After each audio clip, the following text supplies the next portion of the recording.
Hello friends, आपका स्वागत है आपके अपने चैनल के ऊपर। और मैं आज आपके साथ चर्चा करूंगा सबसे पहले निफ्टी के ऊपर, और उसके बाद हम बात करेंगे बैंक निफ्टी पे और ओवरऑल जो मार्केट आउटलुक रहा आज और जिस तरीके से क्रेडिट पॉलिसी आ जाई उन सब की चर्चा जो है आज हम करेंगे इस वीडियो के अंदर। तो सबसे पहले कल हमने जो चर्चा की थी, हमने निफ्टी और बैंक निफ्टी दोनों में एक ही तरीके की राय रखी थी कि सेल ऑन राइज मार्केट जो है हम एंटिसिपेट कर रहे हैं। और हालांकि आज की जो रैली है उसके अंदर जो बीटन डाउन स्टॉक्स थे वो शायद आज थोड़ा सा कवर अप करते हुए नजर आए। और आज की जो पूरी रैली है वो 3 स्टॉक्स के नाम जो है जाती है। सबसे पहले हम नाम लेंगे जो है वो शेयर्स है रिलायंस इंडस्ट्रीज लिमिटेड, और उसका जो है श्रेय जाता है आज के बाजार में। दूसरा जाता है अदानी ग्रुप की 2 कंपनीज, अदानी एंटरप्राइजेज और अदानी पोर्ट्स। हालांकि देखिएगा, मेरी जो राय थी अदानी पोर्ट्स पे, मैंने यही कहा था कि भाई नीचे एक बार आपने अच्छा पकड़ लिया और प्रॉफिट लेके निकलने का जो है सही समय। हालांकि उन प्राइस के ऊपर भी आज काफ़ी अच्छी तेजी रही। पर देखिएगा, मेरा व्यू है अपना भैया, जितना आपकी किस्मत में है उतना ले लीजिएगा। हालांकि अगर आज रखा होगा तो और भी प्रॉफिट आ सकता है। बट देखिएगा, सब लोगों की अपनी एक रिस्क रिवार्ड के एंगल से जो सोचते हैं उसके हिसाब से मैंने बात की थी। और अभी भी मेरा जो व्यू है, अब मेरा अदानी इंटरप्राइजेज पे आज की अच्छी तेजी के बाद जो है ये तो पक्का हो गया कि देखिएगा, जो एएसएम के अंदर जो इन शेयर्स को डाला गया था और सेबी ने जो वास्तव में ये जो एक्टिविटी की, तो जो शॉर्ट सेलर्स थे जिन्होंने एग्रेसिवली सेल कर रखी थी वो नई पोजीशन तो बिल्डअप कर नहीं सकते। तो अल्टीमेटली जो शॉर्ट बिल्डअप हुए थे वो मोस्टली जो है कट चुके हैं। और सीधी सी बात ये है कि सेंटीमेंट देखिएगा, जो खराब हुआ था उसको ठीक करने की कोशिश जो है अदानी ग्रुप की तरफ से भी की गई है। अभी जो है अच्छी तरीके से जो है अदानी एंटरप्राइजेज आज ऊपर की तरफ चल गया है। लेकिन देखिएगा, मैं एज ए इन्वेस्टर आज भी अदानी ग्रुप के किसी शेयर्स को हाथ नहीं लगाना पसंद करूँगा। और इस तरीके के जो ट्रेडिंग मूव्स हैं, वो चाहे ऊपर के हैं चाहे नीचे के हैं, वो अभी भी देखिएगा जो ओवरहैंग है वो हटा नहीं है। और अभी भी रिस्क रिवार्ड के एंगल से देखिएगा, अदानी ग्रुप के जो शेयर्स हैं वो अपने आप को मेंटेन तो कर सकते हैं। हालांकि सरकार जो है वो अब कोई अनड्यू एडवांटेज तो शायद नहीं देगी अदानी ग्रुप को। और अदानी ग्रुप जो है हिंडनबर्ग की रिपोर्ट के लिए कहीं यूएस वगैरह में भी जो है हमें नहीं लगता कि वहाँ पर कोई सूट फाइल करेगा। क्योंकि अगर जिस तरीके से हिंडनबर्ग ने बोला है कि भाई अगर आप सूट फाइल करोगे तो हम आपसे सबूत मांग लेंगे कि भैया वो जो हमने कहा है उनके लाओ सबूत ला दो, अगर हम झूठे हैं तो डेफेमेशन का केस होगा नहीं, वो जिसकी उम्मीद नहीं है। और ये जो अभी जो पुल बैक है ये जनरली एएसएम के बाद जो शॉर्ट सेलर्स थे वो नई पोजीशन बना नहीं सकते थे, तो अल्टीमेटली उनको मजबूरन जो है कवर अप करना पड़ा। और इसके अलावा भी जो प्लेस शेयर्स थे जिनका रिस्क था कि भाई वो टूटेंगे, तो वो सब जो है ठीक हो गया है। लेकिन ये जो ठीक हुआ है ये टाइम बिंग ठीक हुआ है। अभी भी मुझे पर्सनली ऐसा लगता है कि इन्वेस्टर्स अगर लालच ना करें तो अभी भी ऐसा समय कि ऐसे शेयर्स को अवॉइड करना जो है ज़्यादा सही रहता है। बेशक से दिग्गज कंपनी है और पूरी मीडिया मैनेजमेंट भी जो है अदानी ग्रुप के लिए जो है एक तरीके से पक्ष में आ गई थी। तो 60-70% जो है हमने देखा था, एनालिसिस्ट भी जो है खुलकर जो है बोल रहे थे कि भाई ठीक है। तो अल्टीमेटली जो है बहुत लोगों का जो है डायरेक्टली इनडायरेक्टली जो है वो बड़े ग्रुप के साथ जो है वेस्टेड इंटरेस्ट रहता भी है। बट मुझे लगता है कि जो रिलीफ रैली है वो ठीक है, हो सकता है थोड़ा बहुत और भी चले। बट एज ए इन्वेस्टर और जो लोग देखिएगा अपने रिस्क को मैनेज करना जानते हैं, वो होता क्या कि कभी कभी ऐसी पुल बैक के अंदर कूद जाते हैं और फिर दोबारा से जब गिरावट आती है तो वो कहीं ना कहीं ट्रैप हो जाते हैं। क्योंकि एंट्री एग्जिट जो है ऐसे सिचुएशन में बहुत ही डिफिकल्ट होती है। हालांकि आज का जो दिन है वो अदानी ग्रुप के दोनों शेयर्स के लिए था, स्पेशली इंडेक्स के लिए, और तीसरा था रिलायंस। तो ये तो थी आज की बात। उसके बाद देखिएगा जो रेपो रेट है, रिवर्स रेपो रेट है, उसमें 25 बेसिस पॉइंट जो है वो आरबीआई ने आज रेट बढ़ा दिए। तो रेट ऑफ इंटरेस्ट तो ऊपर की तरफ आएंगे और इसका जो असर है वो हालांकि बाजार ने जो है अनदेखा कर दिया और बाजार ये डिस्काउंट करके चल रहा था। और मैंने भी कहा था कि यार ये इवेंट जो है ज़्यादा मेरे लिए इंपॉर्टेंट है नहीं, और या तो भाई एक राय जो है न्यूट्रल वालों की 1.25 वाले की है। बट ये सब चीज़ें तब काम करती हैं जब ट्रेंड बदल रहा हो। अब इंक्रीजिंग ट्रेंड में थोड़ा सा और बढ़ गया तो ज़्यादा कोई फ़र्क पड़ने वाला नहीं है। और यही हमारी जो है राय थी। तो निफ्टी ने आज आउट परफॉर्म किया और निफ्टी ने एक अहम लेवल के ऊपर जो है क्लोज दिया। हालांकि लास्ट के कुछ समय के अंदर थोड़ा सा ऊपर से सेलिंग आई, लेकिन कुल मिलाकर निफ्टी ने एक ऐसी जगह पर क्लोजिंग दी है जो बार बार उसके लिए रेजिस्टेंस साबित हो रहा था।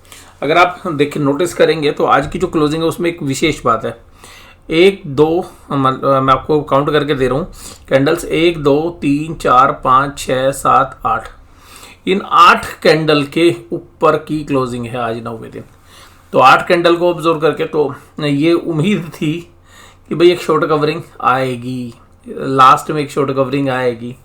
तो बहुत लोगों को ये उम्मीद थी, वो अभी तो नहीं आई, अब कल देखते हैं। बट एक बात ध्यान रखिएगा, मैं आपको बॉक्स के हिसाब से बात करूं तो बॉक्स थ्योरी के हिसाब से अभी भी मुझे लगता है कि अपर एंड की तरफ है। और अगर अपर एंड से यहाँ से बाजार फिसलता है, देखिएगा या तो बाजार को ऊपर खोल के शॉर्ट कवरिंग करा दो, और आज भी कोशिश हुई लेकिन आज बैंक निफ्टी स्टॉक्स जो है रिवर्स गियर में आ गए, तो उसकी वजह से नहीं हुई। अगर आज बैंक स्टॉक साथ देते तो आज जो है शॉर्ट सेलर जो है ट्रैप हो जाते, लेकिन ऐसा हुआ नहीं। तो कुल मिलाकर कल भी आपको देखना है कि आज का हाई नोट कर लीजिएगा, आज का हाई है 17,898। अगर इस हाई को तोड़कर बाजार, यानी कि 17,900 को तोड़कर बाजार कम से कम आधे घंटे अगर ट्रेड करता है तो ही कोई शॉर्ट कवरिंग आएगी, अदरवाइज बाजार के अंदर जो है सेल ऑन राइज ही अभी कंटिन्यू रहने वाला है। और इसके साथ साथ अगर हम बात करें तो आज की जो तेजी थी उसमें 49 यानी कि 50 पॉइंट्स ही लगा लीजिए आधार इंटरप्राइजेस के थे, 20 पॉइंट रिलायंस के थे और 12 पॉइंट अदानी पोर्ट के थे। बाकी बजाज फाइनेंस और इन्फोसिस, देखिएगा बजाज फाइनेंस में बहुत ज़्यादा शॉर्ट बिल्डअप हो गए तो वो पुल बैक आ गया। इन्फोसिस 12 पॉइंट की तेजी करता हुआ नजर आया। L&T, भारतीय एयरटेल, एक्सिस, पावर ग्रिड और HUL ये कमजोर थे, तो ज़्यादा कमजोरी थी नहीं। आज एडवांस डिक्लाइन रेशो काफ़ी इंप्रूव होती हुई नजर आई, क्योंकि बहुत दिनों से लगातार जो स्मॉल कैप मिड कैप पिट रहे थे, तो आज एक रिलीफ रैली थी। और इसी तरीके से आज डिवीज़ लैब में भी एक रिलीफ रैली हम कह सकते हैं कि आई। और हालांकि मेरा व्यू अभी भी जो है कोई भी राइज है वो एक सेलिंग अपॉर्चुनिटी ही हमें लगती है कि अगर डिवीज़ लैब यहाँ से थोड़ा सा बढ़ता है, अगर 2950 और 3,000 के आसपास जाता है तो भी जो है एक सेलिंग पोजीशंस जो है एग्रेसिवली बनती हुई नज़र आएंगी। और मुझे लगता है कि डिवीज़ लैब में भी आज एक रिलीफ रैली थी, दोबारा से ये सेलिंग कैंडिडेट फिर बनता हुआ नजर आएगा 1 या 2 दिन बाद। और पावर ग्रिड 2% की कमजोरी थी, कोल इंडिया, L&T भी कमजोर थे। बैंक निफ्टी फ्लैट था आज, लेकिन बैंक निफ्टी में जो सेल ऑन राइज कारगर रहा आज, निफ्टी में नहीं रहा लेकिन बैंक निफ्टी में रहा। बैंक निफ्टी में हर राइज जो है सेल होने के लिए आया। सुबह बाजार ऊपर खुले, सेलिंग हुई, फिर बाजार ने पुल बैक किया, फिर सेलिंग हुई, फिर कंसोलिडेट किया, फिर सेलिंग हुई, फिर कंसोलिडेट करके फिर सेलिंग हुई, और फिर एक 50-60 पॉइंट की रेंज में जो है ट्रेड करता रहा। और जब तक क्रेडिट पॉलिसी नहीं आई तो लोगों को उम्मीद थी कि भाई बहुत बढ़िया क्रेडिट पॉलिसी को प्ले करेंगे, लेकिन RBI गवर्नर ने आज एक बहुत बढ़िया बात की। और मैं अगर इस बात को बोलूँगा तो आपको शायद कुछ लोगों को ख़राब भी लगे। RBI के गवर्नर ने आज जो बैंकों की खुली लूट है उसके ऊपर एक जो है डायरेक्शन दी, या एक हम कह सकते हैं कि एक सुगबुगाहट जो है दी कि उन्होंने हम इस पे विचार कर रहे हैं। और वो थी जो बैंक अपनी मनमर्जी से जो बेइंतहा चार्ज काट लेते हैं आपके। एवरेज मंथली बैलेंस पहले क्वार्टरली बैलेंस होता था, वो मंथली बैलेंस होता है। किसी का मंथली बैलेंस कम हुआ नहीं, और जो भी बैंक के चार्ज हैं, किसी के 300 रुपये, किसी के 400, किसी के 500, तुरंत काट लेते हैं कस्टमर के अकाउंट से। और फिर चेक बाउंस हो, किस रीज़न से है ये देखते नहीं है, आपके 300-400 रुपये कुछ भी काट लेते हैं। और इसके अलावा भी बहुत सारे हिडन चार्जेस हैं जो बैंक काट लेते हैं, किसी को पता ही नहीं होता। इसके अलावा जो RBI ने, मैं तो सीधा बोलता हूँ कि जो RBI ने या जो हमारे इंस्टीट्यूशंस हैं उन्होंने बैंकों को एक लूट का जो है लाइसेंस दे रखा है, और वो लूट का लाइसेंस यूरोपियन कंट्री की तर्ज पे है, तो वो है क्रेडिट कार्ड। क्रेडिट कार्ड में भाई जब डिफॉल्ट हुआ नहीं, 500 से लेके 1000 रुपये की तो पेनल्टी है अगर आपने लेट पेमेंट की तो। दूसरी बात है, जो आपका ड्यू रह गया उस ड्यू के ऊपर 36% का इंटरेस्ट लेते हैं। इसके अलावा कोई एजुकेट नहीं करते, मतलब जिनको क्रेडिट कार्ड देते हैं उनको कोई एजुकेशन नहीं होती कि भाई इस क्रेडिट कार्ड को कैसे यूज़ करना है। और बेचारा एक बार अगर डिफॉल्ट करना शुरू कर दे, या उसने क्रेडिट कार्ड के सामने लोन ले लिया, तो वो डेट ट्रैप में फंस जाता है। उसको यही नहीं पता होता कि भाई मैं क्या तो ब्याज पे कर रहा हूँ, क्या इस पे रिटर्न है। लोग शेयर बाजार में 18-20% की रिटर्न्स कमाने के लिए आते हैं। अगर लॉन्ग टर्म निवेशक भी बात करें तो मोर लेस जो कंपाउंडिंग भी करते हैं वो 15 से 18% ही एंटीसिपेट करते हैं। लेकिन बैंक आपसे 36% वसूल करता है, चार्जेस अलग से लेता है और बेइंतहा। तो ये जो है इसके ऊपर आरबीआई ने दिशा निर्देश तो दिए हैं कि शायद हम इसके ऊपर रोक लगाएंगे, लेकिन कितना होगा, क्योंकि ज़्यादातर प्राइवेट सेक्टर्स के जो बैंक हैं वो इन्हीं सब जो है जो बैंकिंग रेगुलेशंस उनके लूप होल्स का पूरा फ़ायदा उठाते हैं। तो शायद ये खबर जो है बैंकिंग सेक्टर्स के लिए अच्छी नहीं भी, और इसके जो परिणाम है वो आपको भी 2-4 महीनों में आपको देखने के लिए मिल भी सकते हैं। और रीज़न मैं बताता हूँ इसका क्यों है, मैं इसके रीज़न पे आता हूँ क्योंकि बैंक इस तरीके का जो एक्शन ले सकते हैं।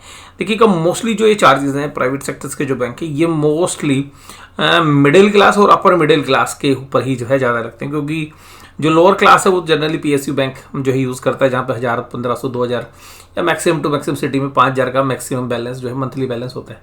जबकि प्राइवेट सेक्टर के बैंक में जो मंथली बैलेंस है वो 25,000, 50,000 और कुछ जो प्लान है जहाँ पे लाख और 5 लाख रुपए तक के भी मिनिमम बैलेंसेस होते हैं।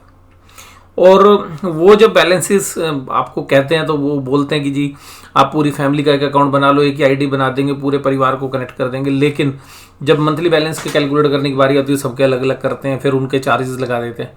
तो कुल मिलाकर जो मिडिल क्लास है उसके ऊपर प्रहार जो है होता है कुल मिला के सबसे ज़्यादा, जो क्योंकि सबको कंफर्ट चाहिए, कौन बैंकों की लाइन में लगेगा। तो प्राइवेट सेक्टर्स फिर देखिएगा आरएम की फैसिलिटीज़ भी होती है, या जिस तरीके से वो कनेक्ट करते हैं, कम से कम अकाउंट खोलते वक्त आरएम की फैसिलिटी जरूर मिलती है, उसके 2 महीने बाद मिले ना मिले।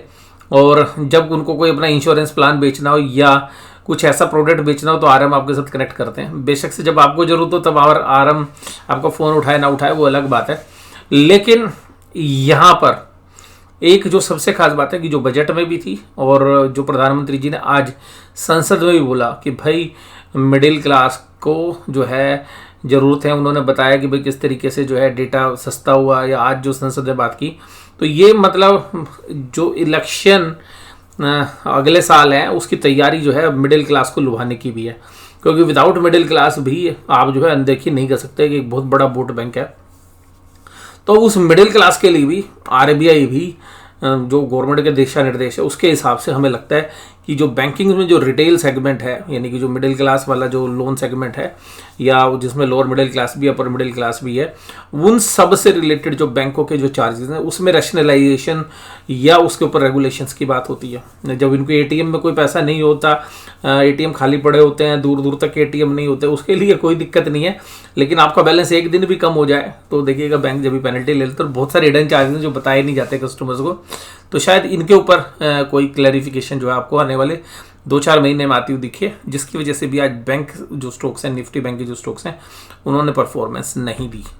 और आज की जो कैंडल है, कल के हैंगिंग मैन के बाद आज इन्वर्टेड हैमर है, लेकिन इन्वर्टेड हैमर जो है ट्रेंड रिवर्सल की बात होती है।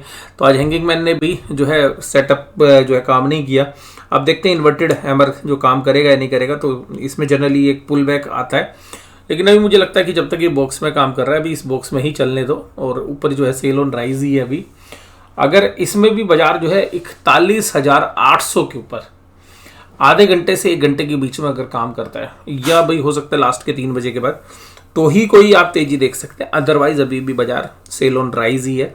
और जैसा मैंने आपको बताया कि जो बैंकों के अंदर जो अदर इनकम का कंपोनेंट, उसमें बहुत सारी ऐसी इनकम्स हैं जो वास्तव में हमारे बैंकिंग रेगुलेशन के जो लूप होल्स हैं उनकी वजह से है। और वास्तव में जो बैंक्स हैं जो पब्लिक के साथ, क्योंकि फाइनेंशियल लिटरेसी है नहीं, और मतलब मैं तो सीधा से बोल लेता हूँ कि बहुत सारे ऐसे खर्चे जो है बैंक वसूल करते हैं अपने ग्राहकों से, जो मुझे लगता है कि न्यायोचित नहीं है। तो शायद आरबीआई का भी ध्यान उस तरफ जा रहा है, तो शायद यहाँ पर भी आपको रिफॉर्म्स देखने के लिए मिले। और जिस तरीके से अब मोदी गवर्नमेंट जो है मिडिल क्लास को लुभाने की कोशिश कर रही है, तो ये जो छोटे छोटे रिफॉर्म्स हैं इनसे जो है बहुत अच्छा जो है फ़ायदा होगा। और मुझे लगता है कि जब किसी लोन को या किसी प्रोडक्ट को दिया जाता है तो उसके बारे में फाइनेंशियल लिटरेसी होना भी बहुत ज़्यादा ज़रूरी है। जो पता होना चाहिए कि भाई आप क्या लोन ले रहे हैं, क्या उसमें चार्जेस हैं। बहुत लोगों को पता ही नहीं है कि जब आप क्रेडिट कार्ड पे लोन दे लेते हैं तो आप इंटरेस्ट तो पे करते ही हैं, और साथ में जीएसटी की पेमेंट अलग से करते हो। तो जो इंटरेस्ट और जीएसटी की पेमेंट मिला के बहुत सारे ऐसे नॉर्मल लोन्स के अंदर भी, जहाँ मान लीजिएगा आपका 18% का रेट ऑफ इंटरेस्ट और आप उस पर 18% की जीएसटी भी दे रहे हैं, अगर आपने क्रेडिट कार्ड पे लोन लिया, तो वो इफेक्टिवली 23-24% बनती है। और वो भी कंपाउंडिंग होती है, और वो भी रिड्यूसिंग मंथली बैलेंस के हिसाब से होती है। तो ये जो है लोग जो लोन लेते हैं उनको भी ये बात जो है समझ में आनी चाहिए। और मुझे ऐसा लगता है कि सरकार को भी फाइनेंशियल लिटरेसी लानी चाहिए, और जो अनफेयर मीन्स हैं वो बैंकिंग रेगुलेशंस में चेंज होने की वजह से या किसी अन्य प्रकार से गवर्नमेंट जो है शायद आरबीआई के माध्यम से इनको रिड्यूस करने की कोशिश करेगी। और मुझे लगता है कि क्लैरिफिकेशन ज़्यादा होनी चाहिए, और बैंकों में बहुत बार जो है चीज़ें बताई जाती हैं वो होती नहीं है, तो चार्जेस जो है और या फिर जो है प्लान से एकदम बदल दिए जाते हैं, जिनके चार्जेस नहीं होते बाद में उनके चार्ज लगने शुरू हो जाते हैं। तो ये बात जो है आपको बैंकिंग के अंदर बहुत ध्यान रखनी पड़ती है, बट फिर भी बैंक कुछ ना कुछ कर ही देते हैं। जैसे मैंने भी बैंकों में जब लॉकर लिया था तो जो लॉकर चार्जेस दिए गए थे, जो स्कीम बताई गई थी, उससे आज की डेट में मैं 4 गुना पेमेंट करता हूँ। तो ये होता है, हर जगह होता है, लेकिन जब आप बैंक लॉकर ले लिया तो आप उसको रोज़ तो बदलोगे नहीं। तो ये सारी चीज़ें होती हैं, चैलेंजेस होती हैं। और यहाँ पर अगर हम बात करें तो आज बंधन बैंक में और एसबीआई में थोड़ी सी तेज़ी नज़र आ रही थी, बाकी सारे बैंक जो है फ्लैट टू नॉर्मली काम कर रहे थे। एफआईज ने 736 करोड़ की जो है सेलिंग की है, तो आज सेलिंग घटती हुई नजर आई है। एफआईज ने आज अपने शॉर्ट भी काटे हैं। डीआईज ने आज जो है माल खरीदा है 941 करोड़ का। दोनों के जो फिगर्स हैं वो थोड़े से नीचे हो रहे हैं। एफआईज ने इंडेक्स फ्यूचर्स में भी शॉर्ट कवरिंग कर ली है, स्टॉक फ्यूचर्स में भी, और साथ में ऑप्शंस बेची भी हैं, स्टॉक फ्यूचर्स में भी बेची हैं और इंडेक्स ऑप्शन में भी। तो ऐसा लग रहा है कि कोई बड़ा मूव, तो देखिएगा सारी दुनिया कह रही है कि बहुत बड़ा मूव आ सकता है, बट मुझे लगता है कि जो मूव है वो शायद ऑप्शन सेलिंग का जो फिगर आने से ऐसा लग रहा है कि शायद मूव इंट्राडे तो होंगे किसी भी साइड, लेकिन बाजार को जो है बीच में कहीं सेटल करने की कोशिश करेंगे। तो मेरा जो व्यू है वो कल के लिए ना बहुत बड़ी तेजी का है ना बहुत बड़ी मंदी का है। हालांकि जिस तरीके से 2 कैंडल बनी है उनको देख के तो ऐसा लगता है कि जो है एक मूव नीचे का बनना चाहिए, और वो नीचे का मूव अगर बनता है तो मुझे लगता है कि बाजार 40,800 से लेकर 41,100 तक आ सकता है अगर नीचे का मूव बनता है तो। बट मेरा जो व्यू है वो न्यूट्रली है कल, ना मैं बहुत बड़ी तेजी देख रहा ना मैं बहुत बड़ी मंदी देख रहा। दोनों साइड बाजार को घुमा के बाजार को जो है बीच में सेटल करेंगे, क्योंकि 2 दिन से देखिएगा 41,300 पे 2 दिन बाजार खड़ा रहा, फिर आज 41,500 के आसपास घुमाते रहे और 41,800 भी गया था। तो अल्टीमेटली दोनों साइड के ऑप्शंस जो है बड़े प्लेयर बेच के बैठे हुए हैं, और आज एफआईज की ऑप्शंस की सेलिंग भी है। कोई भी बड़ा मूव आएगा तो वो 2-2:30 बजे के बाद जो है जीरो हीरो कॉल जो वाले प्लेयर्स हैं वो कर सकते हैं, उसके बारे में प्रिडिक्ट करना बहुत ही मुश्किल है। बट मुझे लगता है कि दिन भर बाजार जो है अगर आएगा भी तो देखिएगा नीचे की डायरेक्शन जो है मुझे लगती है। और रीज़न ये क्योंकि जो अदानी एपिसोड के समय जो बाजार नीचे, या बजट के समय जो नीचे का पोजीशंस लगा के आया था, तो जो बड़े प्लेयर्स हैं वो अच्छे प्रॉफिट पे हैं, तो उन्होंने अपने प्रॉफिट काट लिए होंगे धीरे धीरे करके, और बहुत सारे लोगों ने एग्रेसिवली जो है यहाँ पर शॉर्ट्स बना लिए होंगे, और मोस्टली वही लोग हैं जिन्होंने अभी प्रॉफिट बुकिंग नहीं की है तो उन्होंने शॉर्ट बना लिए हैं। अब अपने शॉर्ट्स के सामने जो भी माल उनके पास पड़ा हुआ है उसको ऑफलोड कर सकते हैं। तो मुझे लगता है कि बाजार जो है शायद 41,000 के आसपास और 41,000 के 200 इधर या 200 ऊपर जो है क्लोज करने की कोशिश करनी चाहिए। तो हालांकि मुझे 41,500 के आसपास बाजार नहीं लग रहा, मुझे लग रहा है 41 के 200 पॉइंट ऊपर या 200 पॉइंट नीचे, इस रेंज के अंदर बाजार बंद होने की संभावना मुझे ज़्यादा लग रही है। और आज की चर्चा में बस केवल इतना ही रखें, या थोड़ा सा अभी मैं आपको और बता देता हूँ पुट कॉल रेशियो में, क्योंकि अभी जब हमने अभी डाउ जोन्स भी आज जो है न्यूट्रल काम कर रहा है, तो ज़्यादा उस पर हमारा है नहीं आउटलुक आज, क्योंकि ऊपर की तरफ बाजार थे तो पुट कॉल रेशियो अच्छी लिखी गई हैं। अब अगर पुट कॉल रेशियो को देखें तो पुट राइटर को ट्रैप किया जा सकता है, और इसकी वजह से मुझे लग रहा है कि आज निफ्टी को अच्छा चलाने की वजह से बैंक निफ्टी भी साइडवेज रह गया।